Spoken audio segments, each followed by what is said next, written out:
Hello everyone. एक topic है Coriolis force. ये डायरेक्टली तो ना जेईई मेंस और एडवांस में मेंशन नहीं है, लेकिन 2016 में एडवांस ने इस पे क्वेश्चन पूछा है। तो ये जनरली क्लास में नहीं पढ़ाया जाता है बिकॉज रेयर टॉपिक है और सीधे मेंशन भी नहीं सिलेबस में। बट आप एडवांस के सिलेबस को पेपर्स को देखेंगे कुछ सालों में, कभी कभी कुछ नए कॉन्सेप्ट्स यूज करता है जो सिलेबस के बाहर का होता है।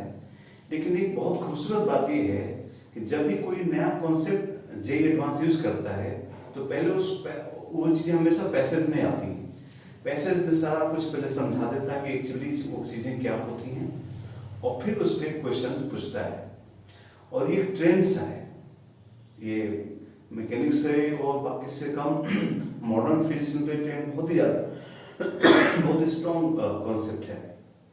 कोई नया कॉन्सेप्ट बताओ, उस पर क्वेश्चन पूछो, है ना।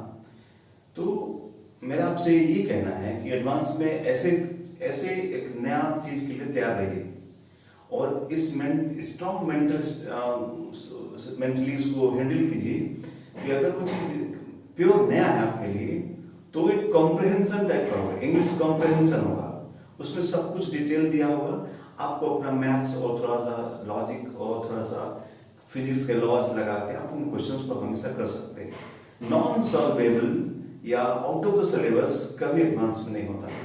फ्रेश चीजें होती हैं जो मेंशन ना हो बट आप कर सकते हैं। वैसे ही एक ये कोरियोलिस फोर्स है। मैं पहले थोड़ा सा आपको इस फोर्स के बारे में इंट्रोड्यूस कर देता हूँ और फिर हम जो इस पे क्वेश्चन आया उसको सॉल्व करते हैं। आप ये एक सूडो फोर्स है, ये सूडो फोर्स है। सूडो फोर्स आप जानते हैं सब लोग कि जब आप एक नॉन इनर्शियल फ्रेम में होते हैं तो अगर न्यूटन्स लॉ अगर आप यूज करना चाहते हैं न्यूटन्स लॉ ऑफ मोशन, तो in addition to all real forces, inertial forces, we need to apply some pseudo forces. तो एक सूडो फोर्स आप जानते हैं वो सर्कुलर मोशन अगर जहां हो रहा है, जहां बॉडी रोटेट कर रही है। एक आप जानते हैं सेंट्रीफ्यूगल फोर्स के बारे में आप जानते हैं, ये आप सब लोग मेजर जानते हैं इसलिए इसके बारे में ज्यादा नहीं बोल रहे। और दूसरा होता है ये कोरियोलिस फोर्स। ये कब लगता है, ये आज देखते हैं। ये भी एक सूडो फोर्स है। कब कौन लगता है देखिए। सेंट्रीफ्यूगल कब लगता है जब आप कोई एक फ्रेम हो, मान लीजिए ये डिस्क है और कोई एक यहाँ पर बॉडीज में अटैच्ड है। ध्यान दीजिए बॉडीज पे ये इसकी जो ये जो मास आप एम देख रहे हैं वो डिस्क के साथ फिक्स है, अटैच है। वो इस पे नहीं चल रहा है, किस पे, डिस्क पे नहीं चल रहा। मान लीजिए डिस्क ऐसा ओमेगा से रोटेट कर रही है तो आप इसके रिस्पेक्ट में देख रहे हैं तो आपको रेस्ट पे दिखाई दे। विथ रिस्पेक्ट टू डिस्क के रेस्ट पे दिखाई दे, मतलब इस डिस्क के रिलेटिव ना चल रहा हो तो आप क्या कर सकते हैं, तब आपको इस पे जो फोर्स लगता है सूडो फोर्स, वो आप सेंट्रीफ्यूगल फोर्स लगाते हैं। किधर लगता है आप जानते हैं, और लाइन ज्वाइनिंग से अवे की तरह से लगता है एम आर ओमेगा स्क्वायर या एम ही स्क्वायर बाई आर या एम ही स्क्वायर बाई आर। इसमें कौन चीज क्या है, मास इसका होता है आर, ये इसकी डिस्टेंस है सेंटर से, एक्सिस से, और ओमेगा एंगुलर वेलोसिटी है। अगर एम स्क्वायर यूज करना चाहते तो एम मास हुआ, वी ग्राउंड से, इनर्शियल फ्रेम से वेलोसिटी होती है, ध्यान देना है। इससे नहीं, ग्राउंड से इनर्शियल फ्रेम से वेलोसिटी वी होता है, बाकी चीजें होती है। ये होता है सेंट्रीफ्यूगल फोर्स। और कोरियोलिस फोर्स क्या होता है, ये तब प्ले में आता है जब एक मूविंग फ्रेम में कोई चीज मूव करे, चलने लगे, मूविंग फ्रेम के रिस्पेक्ट में चलने लगे कोई चीज। जैसे कोई बॉडी से दूर जाने लगे, पास आने लगे, इस पे चलने लगे। So when a body moves relative to a moving rotating frame, then in addition to all forces, the body also experiences a new type of pseudo force and this is known as Coriolis force. अब हम लोग Coriolis force के किधर लगता है, कितना लगता है, ये हम फॉर्मूला बताने जा रहे हैं, डिराइव नहीं करेंगे, आपको हम फॉर्मूला बताते हैं, यूज करेंगे हम। अगर आप हम बस ये बताना चाहें कि नेट जो फोर्स लगता है, जो आप नेट फोर्स लगाना चाहते हैं, तो जो रियल फोर्स, रियल मतलब जो इनर्शियल फोर्सेस है, इनर्शियल फोर्स तो लगेगा ही लगेगा। इसके अलावा इसमें दो और फोर्सेस लगते हैं, एक सेंट्रीफ्यूगल फोर्स और कोरियोलिस फोर्स। तो इसको अगर हम वेक्टर फॉर्म में लिखना चाहें तो उसको हम ऐसे लिखते हैं m into omega, omega cross r। ये है आपका, ये क्रॉस प्रोडक्ट है यहाँ पर, ओमेगा क्रॉस r। ये होता है सेंट्रीफ्यूगल फोर्स, और कोरियोलिस फोर्स होता है minus 2m omega cross v। ये कहीं से नेट फोर्स लगाने के लिए रियल फोर्सेस तो लगते ही हैं। ये सेंट्रीफ्यूगल फोर्स का एक्सप्रेशन है, वेक्टर फॉर्म है, और ये कोरियोलिस फोर्स का फॉर्म है। कौन किधर लगता है आप देख सकते हैं। जैसे मान लीजिए हम इस डायग्राम जो बनाए हैं इसके हिसाब से कहें तो ओमेगा किधर हुआ, ओमेगा हुआ इस बोर्ड के अंदर, रोटेशन चल रहा है बोर्ड के अंदर हुआ। एक काम करते हैं, हम एक्सिस थोड़ा फिर से बना लेते हैं ताकि और आसानी समझ में आए आपको। जैसे मान लीजिए हम एक डिस्क लेते हैं और इस पे एक्सिस प्लान कर लेते हैं सारे, ताकि आपको आसानी समझ में आए। मान लीजिए एक्स एक्सिस है, ये वाई एक्सिस है, और जेड आपकी बाहर हो गई, जेड एक्सिस बाहर हो गई, और इसको हम लोग ऐसे ओमेगा से रोटेट कर रहे हैं।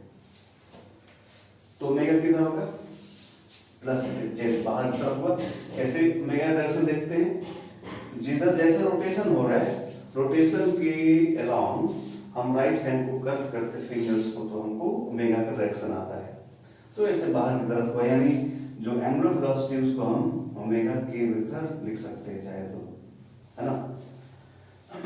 अब मान लीजिए कि एक कोई पार्टिकल है जो हम इसमें सब लाइन ग्रुप काट दी जो इसमें चलेगा। ऐसा कोई पार्टिकल है वाला अपना जो इसमें ऐसे चल रहा है, इसके अलावा एक गड्ढा काट दिया रेडियस के अलावा, उसी में चल रहा है। इसकी वेलोसिटी v है रिलेटिव टू डिस्क। ये जो v है वो इस डिस्क के रिलेटिव ध्यान रखिएगा। तो इसमें फोर्सेस कैसे लगेंगे, मान लीजिए यहाँ से x दूरी पे है, अभी यहाँ से x दूरी पे है, तो देखिए ये फोर्सेस, सेंट्रीफ्यूगल फोर्स किधर लगेगा, बाहर की तरफ। बाहर की तरफ क्यों लगेगा, ये यहाँ से भी आप देख सकते हैं। ओमेगा क्रॉस r कीजिए, देखिए ओमेगा किधर है, z के अलाउंग है, और r मतलब पोजीशन वेक्टर, पोजीशन x के अलाउंग है। तो ओमेगा क्रॉस x करेंगे अगर आप तो k क्रॉस i आएगा, देख रहे हैं, k omega cross r, k cross i आएगा प्लस y के अलाउंग इधर आएगा। तो ये वैल्यू आएगी प्लस y के along, omega cross plus y कीजिए, तो ओमेगा बाहर है और एक वेक्टर ऊपर की तरफ है, तो ओमेगा क्रॉस भी, ओमेगा बाहर हो गया और ये इधर आ गया। तो कैसे, ओमेगा क्रॉस भी डायरेक्शन इधर करेंगे, अब इसकी तरफ करेंगे, एक वेक्टर इधर हो गया, बाहर की तरफ हो गया, और एक वेक्टर ऊपर की तरफ हो गया। तो कैसे लगेगा इस पर, ओमेगा क्रॉस, तो ओमेगा बाहर हो गया और ये जे डायरेक्शन में आया, तो देखिए बाहर ऐसे लेफ्ट में लगेगा, ओमेगा बाहर आया के के लॉन्ग और वाई के लॉन्ग पुश किया, तो ये माइनस एक्स के लॉन्ग लग रहा है। बट नहीं, ये जो माइनस है ये पूरा है सेंट्रीफ्यूगल फोर्स, यानी जो ये वेक्टर आएगा उसका ठीक ऑपोजिट, यानी माइनस आई नहीं प्लस आई, यानी इधर की तरफ लगेगा सेंट्रीफ्यूगल फोर्स, जो कि हम लोग जानते हैं बाहर की तरफ लगता है। अब ये किधर लगता है देखिए, तो omega cross we,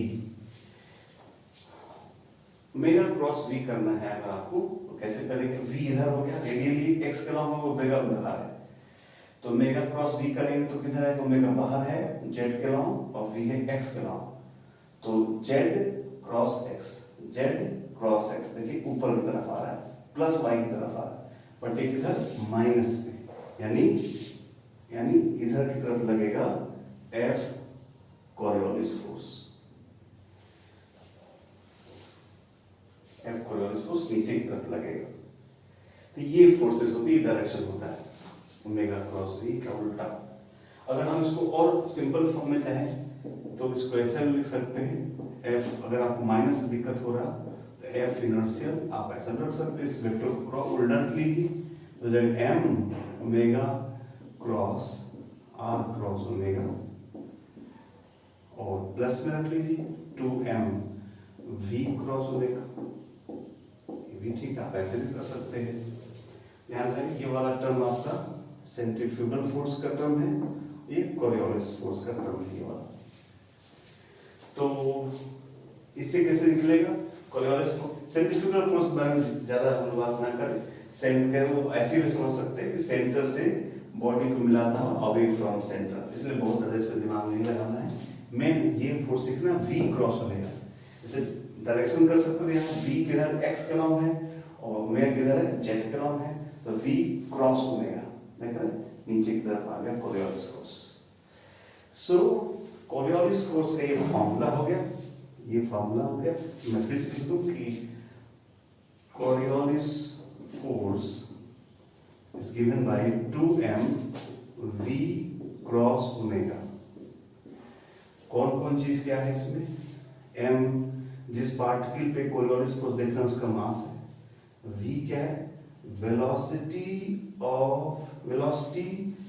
with respect to rotating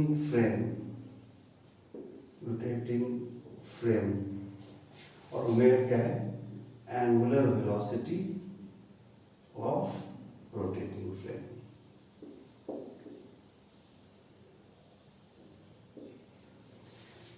ये कोरियोलिस फोर्स जिसके बारे में हम थोड़ा सा पढ़ेंगे। ओके, सो आप कोरियोलिस फोर्स क्या होता जान गए, कब लगता हो जान गए, इस पर एप्लीकेशन करते हैं। मजेदार बात है कि आप 2016 एडवांस का पेपर देखेंगे तो उसमें उन्होंने ये बात लिख के दिया था, ये बात पूरा बात इन्होंने लिख के दिया था। हाँ, सिंस कोरियोलिस फोर्स उनके सिलेबस में मेंशन नहीं था इसलिए उन्होंने ये नहीं कहा कि ये कौन सा फोर्स है ये कौन सा फोर्स है, बस एक्सप्रेशन लिख दिया था कि अगर आप किसी रोटेटिंग फ्रेम से नेट फोर्स की बात करते हैं तो इनर्शियल फ्रेम लगेगा, एक ये सूडो फोर्स लगेगा। ये सूडो फोर्स भी नहीं कहा, उन्होंने कहा कि ये नेट फोर्स इतना लगता है। अब यहाँ पर हमको सोचना था कि ये कौन सा फोर्स है और ये कौन सा फोर्स है, तो थोड़ा सा जानकारी हो गया था हम लोग कर सकते हैं। जो क्वेश्चन था वो हम देख रहे थे, ये जेईई एडवांस 2016 का पैसेज में आया क्वेश्चन है, सारा पैसेज डिफाइंड है, ये सब कुछ, ये फोर्स डिफाइंड है, इसलिए मैं हटा लेता हूँ यहाँ से सब कुछ।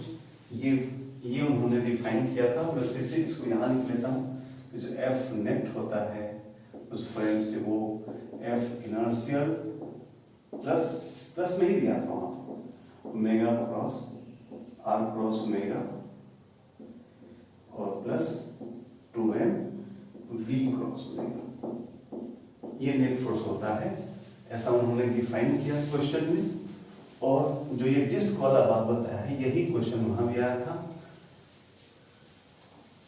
तो उन्होंने एक डिस्क बनाया था ऐसा और डिस्क में वो ग्रुप काट दिए थे जो उन बातों में कर रहे थे और कहा उन्होंने कि यहाँ पर r/2 पे एक मास रखा है और इसको उन्होंने एक्स एक्सिस कहा है, ये y एक्सिस है और z बाहर है, ये एक्सिस डिफाइन किया गया वहां पर। उसमें कहा गया कि इसको हम रोटेट करना चालू करते हैं, z मतलब ऐसा z एक्सिस के अराउंड, ये ओमेगा दिया जाता है जो कि कांस्टेंट, ये ओमेगा कांस्टेंट है, क्वेश्चन में दिया हुआ है। तो ये दूर जाना चालू करेगा, मूव करना चालू करेगा। तो उन्होंने दो क्वेश्चन पैसेज का पूछा है। पहला क्वेश्चन पूछा गया है फाइंड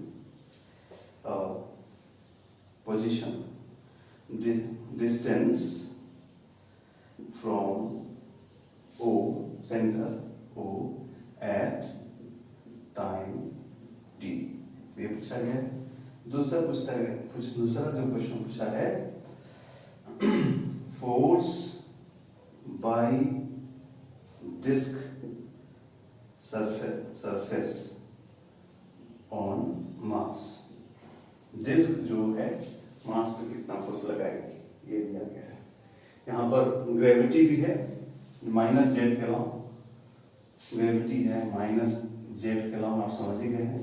ये हॉरिजॉन्टल सरफेस हो गया और अंदर की तरफ ग्रेविटी, ये क्वेश्चन था, इसको हम सॉल्व करेंगे।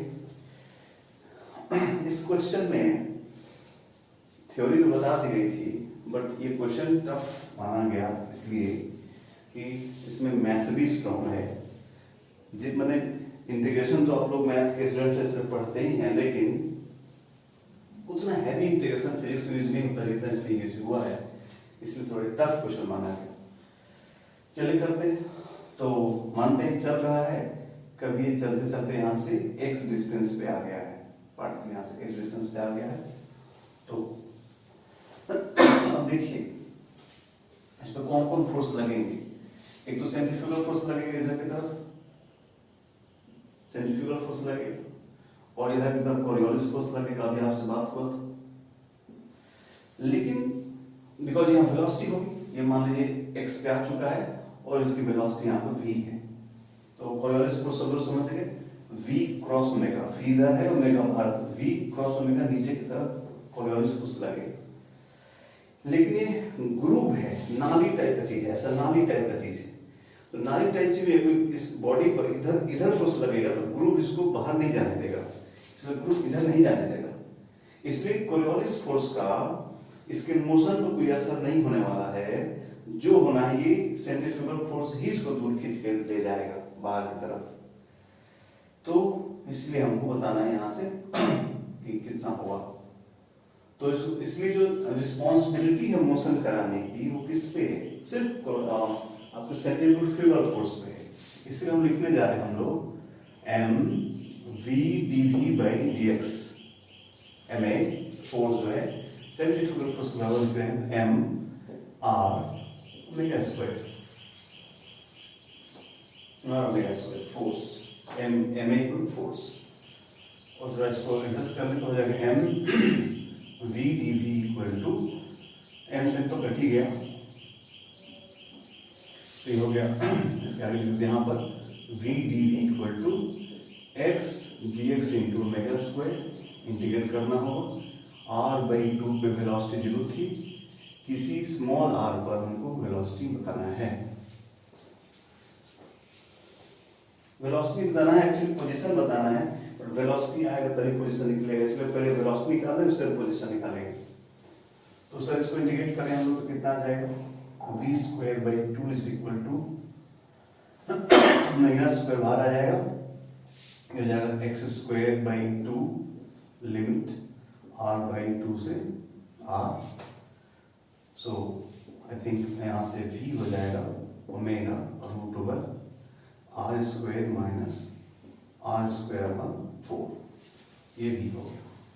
बट हमको वेलोसिटी नहीं चाहिए, हमको x चाहिए, पोजीशन चाहिए, तो v को हटाया, v को हम लिख सकते हैं dr/dt ओमेगा √r² - r²/4।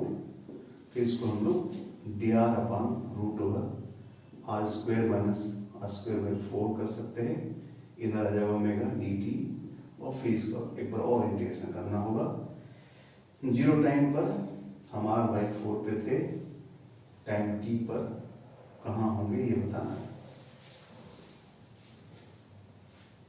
ठीक है सर। तो अब ये इंटीग्रेशन थोड़ा सा, जिसको अब मैथ स्टूडेंट जो है वो जानते हैं, इसका इंटीग्रेशन आता है लॉग में आता है, तो इसका इंटीग्रेशन हो जाएगा r + √r r² - r²/4 r/2 x - a² √r हो जाता है ln x + √r ln x² - a²/a।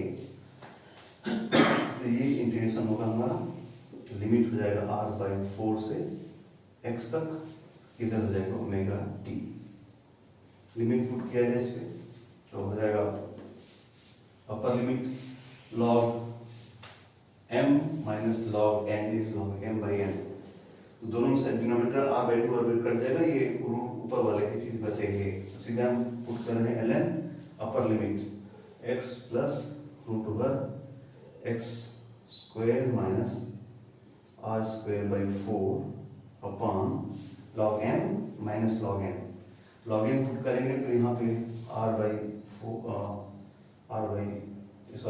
2 है सर, ये सोरामनो से आर बाई 2 है, ये सही है आर बाई 2। और जब यहाँ आर बाई 2 पुट करेंगे तो 0 हो जाएगा, इसलिए वैल्यू इतनी हो गई। इधर हो गया ओमेगा इंटू टी। यहाँ से हमको x निकालना है, इसलिए लॉग हटाते हैं तो हो जाएगा x plus root over X square minus R square by 4 equal to log E power चले जाएगा और आर बाई 2 मल्टीप्लाई में चले जाएगा, तो R by 2 E power omega T. अब यहाँ से x निकालना है, थोड़ा सा और सॉल्व करना पड़ेगा, और सॉल्व करते होंगे नहीं तो सिर्फ आप प्रूफ कर लिए हो तो मिटा देता हूँ।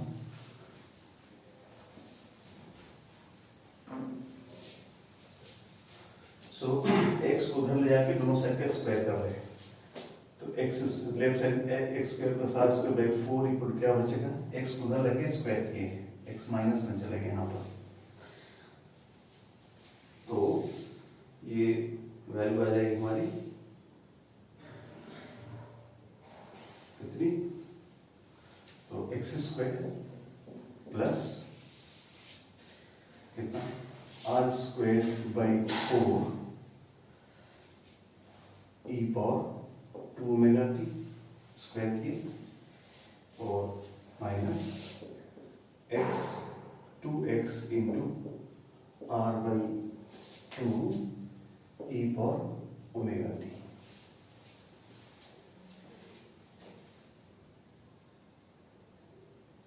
ठीक है,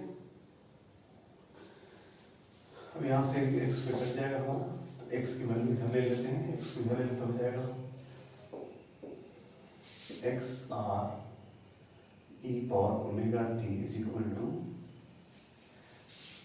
ये इधर आ जाएगा तो हो जाएगा आर स्क्वायर बाई 4 हो जाएगा ई पावर 2 ओमेगा टी प्लस 1। ठीक है, ये उधर चले गए, उसको इधर ले लिए। यहाँ से x बताना था हम लोग को, x की वैल्यू हो गई r बाई 4, ये अंदर जाएगा तो मेरा e power omega T plus e power minus omega T, and this was one of the options. Time T पर पोजीशन x आ गया, ये क्वेश्चन का एक ऑप्शन था, ये जो कि आंसर सही था। तो ये पार्ट 1 हो गया। पार्ट 2 में बताना है कि डिस्क सरफेस से कितना नॉर्मल लगा। तो इस डायग्राम पे आ जाए नॉर्मल कैसे लगेगा। एक तो mg नीचे लग रहा है, तो mg को रोकने के लिए नॉर्मल फोर्स बाहर लगेगा जो z के अलाउंग होगा, और ये जो सूडो फोर्स लग रहा है, कॉरियोलिस फोर्स लग रहा है, वो इधर लग रहा है लेकिन बॉडी इधर नहीं जा रही। तो हम लोग अगर बात करें आपसे कि ये जो ग्रुप था अपना ऐसा, तो कॉरियोलिस फोर्स इधर लगा, तो इसको बैलेंस करने के लिए एक नॉर्मल फोर्स इधर लगा होगा n1, और जो mg है उसको एक नॉर्मल लगा होगा ऊपर की तरफ, यानी ये होगा x के अलाउंग हुआ, और एक जो अंदर है mg उसके लिए बाहर z के अलाउंग एक mg लगा होगा नॉर्मल वैल्यू। इसलिए हम वेक्टर फॉर्म में दिया था ऑप्शंस, इसलिए हमारा आंसर हुआ जो नेक्स्ट जो फोर्स होगा वो हो जाएगा क्या, एक तो mg हो जाएगा k में, और प्लस जो कोरियोलिस फोर्स होगा वो किधर j में, y के अलाउंग लग जाएगा, नॉर्मल फोर्स लगेगा, ये नॉर्मल फोर्स होगा। अब कोरियोलिस फोर्स के वैल्यू लाके हम पुट कर देते हैं। देखिए ओमेगा किधर है, z के अलाउंग, और v है x के अलाउंग, ये राइट एंगल पे है, इसलिए 90 डिग्री हो गया, इसलिए कोरियोलिस फोर्स की वैल्यू आ जाएगी सीधा 2m v ओमेगा। सो इसको फिर से मैं लिख तो हो जाएगा mg k plus 2mv omega j vector. v की वैल्यू लाके हमको यहाँ पर पुट करना है। तो v की वैल्यू कहाँ से पुट किया जाए, तो x पता है, x पता dx बटे v हो, तो यहीं से v निकाल लेते हैं। v यहाँ से अगर ये x है तो v कितना हो जाएगा, डिफरेंशिएट करें तो r/4 ओमेगा बाहर आ जाएगा e पावर ओमेगा t और माइनस ओमेगा बाहर आएगा e power minus omega t, omega बाहर आ जाएगा इसमें से। So finally this is mg k bar plus 2m omega into v, एक ओमेगा और बाहर आ गया तो ओमेगा स्क्वायर हो गया, r/4 हो गया, r ओमेगा/4, एक ओमेगा पहले से r ओमेगा/4 इतना, और ब्रैकेट में e power omega t minus e power minus omega t j cap. So finally इसको मैं लिख सकता हूँ, जो नेट फोर्स लगा सरफेस से जिसका होगा mg k bar, और सर ये हो गया m r omega square by 2 e power omega t minus e power minus omega t, इधर j bar। This was the question which was asked in 2016। सो इस तरह जब क्वेश्चन किसी ईयर में आते हैं एडवांस के, they decide the top ranks, because वहाँ पे आपको बहुत ही काम होना चाहिए और आपको इस अपने विश्वास करना होगा कि हमसे कोई नया कॉन्सेप्ट नहीं पूछ सकता। आउट ऑफ सिलेबस लोग कह देते हैं कभी, बट एडवांस पेपर हमने देखा कभी आउट ऑफ वो सिलेबस नहीं होता, आउट ऑफ थॉट होता है, आउट ऑफ द वे पूछता है, आपके जाने हुए चीज़ों से सॉल्व हो जाता है, और जो एक्स्ट्रा पूछता है, अलग पूछता है, वो खुद समझाता है। मैं कोशिश करूंगा कि इस तरह के जितने क्वेश्चन पिछले सालों में एडवांस में पूछे हैं, जो सिलेबस मेंशन नहीं है बट नया डिफाइन किया, वो मैं आपको आने वाले वीडियोस में रिप्रेजेंट करूँ। उम्मीद करते हैं आप ये चीज़ कोरियोलिस कोर्स आपको समझ में आया होगा और एक आपको जानकारी मिल गई, और अपना स्ट्रेंथ भी आप कर सकते नहीं, थोड़ा सा अगर हम ध्यान से सोचे, घबराए नहीं एग्जाम हॉल में, तो क्वेश्चंस कर सकते हैं। ठीक है, थैंक यू।